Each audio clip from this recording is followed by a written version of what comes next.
नमस्कार दोस्तों, स्वागत है आपका अपने चैनल पर। लड़कियां उन लड़कों को अहमियत नहीं देते जो उनकी इज्जत करते हैं, बल्कि हमेशा उन लड़कों के पीछे भागती हैं जो उनका इस्तेमाल करते हैं और फिर जिंदगी भर रोती हैं। कड़वा है लेकिन सच है। किसी की प्यार करने की अदा को उसकी कमजोरी मत समझना। अगर वो हद से ज़्यादा प्यार कर सकता है तो वक्त आने पर हद से ज़्यादा नफरत भी कर सकता है। आपके पति सिर्फ एक पैसा कमाने की मशीन नहीं है, बल्कि वो एक जिम्मेदारियों में उलझे हुए एक शख्स हैं। बेवजह उनके साथ बहस करके उनका दिल ना दुखाएं। हो सके तो उन्हें समझाने की कोशिश करें, क्योंकि आपके पति कभी कुछ कहते नहीं पर हजार आंसू आंखों में लेकर घूमते हैं। वेश्याएं और उसका दलाल भी एक बार पैसे लेता है, मगर आजकल कुछ लोग अपनी बेटी के द्वारा अपने दामाद को झूठे मुकदमे में फंसाकर उनकी चंद रातों की कीमत गुजारा भत्ता के रूप में लेते हैं। धन के लालच में खुद भड़वा गिरी कर रहे हैं और बेटियां प्रेमियों संग वेश्यावृत्ति, मगर भुगतान कर रहा है दामाद। पहले कोठे पर औरत की बोली दलाल लगाते थे, लेकिन आजकल कोर्ट में बेटी की बोली बेटी का लालची बाप और बेटी स्वयं मिलकर लगाते हैं, जिसे वे समाज में आपसी समझौते से लिया हुआ तलाक कहकर प्रसारित करते हैं।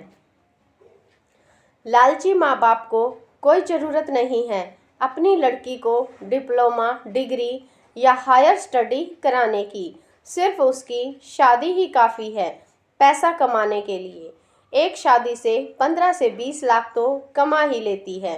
पति के साथ रहने, पति की दी गई रातों की कीमत वह पैसों से वसूलती है।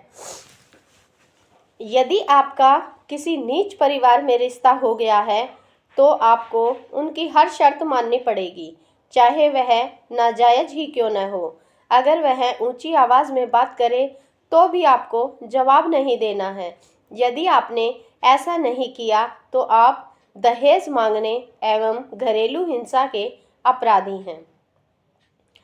समाज ने सभी औरतों को देवी का रूप माना था, लेकिन कुछ चरित्रहीन औरतों की वजह से औरत की छवि समाज में खराब होती जा रही है। जो मर्द पत्नी को अपने घर में आश्रय देता है, वही पति उनकी बदतमीजियों पर अपने घर से तलाक देकर बाहर भी निकाल सकता है। इसमें कोर्ट भी उसे मजबूर नहीं कर सकती और बिना पति औरत का कहीं कोई भी सम्मान नहीं होता, मायके में भी नहीं। अगर धरती पर नर्क देखना है तो माँ बाप और धूर्त वकीलों के उकसावे पर पति पर झूठे आरोप लगवाकर केस दर्ज करा दो। कोर्ट जवानी में और बाकी बची जिंदगी मायके में नौकरानी बनकर बीतेगी। समाज में पड़ोसी व रिश्तेदार तो दूर, मायके वाले भी इज्जत नहीं देते। पुरुष अगर औरतों के जिस्म का भूखा होता है तो पुरुष को नामर्द कहने वाली औरतें किन्नरों से शादी क्यों नहीं करते। मर्द सेक्स न करे तो नामर्द, और अगर करे तो हवस का भूखा बोला जाता है, जबकि सत्य यही है कि ज़्यादा हवस औरतों में ही होती है। पति का मन नहीं तो पति नामर्द, पत्नी का मन नहीं तो पति वहसी और बलात्कारी। क्यों? रोना बंद करो और अपनी तकलीफ़ों से खुद लड़ना सीखो, क्योंकि साथ देने वाले भी शमशान से आगे नहीं जाते। उनके पीछे हजारों पड़े हों, हम उनके पीछे नहीं भागते, क्योंकि मैं जानता हूँ फूल से ज़्यादा गोबर में मक्खियाँ होती हैं।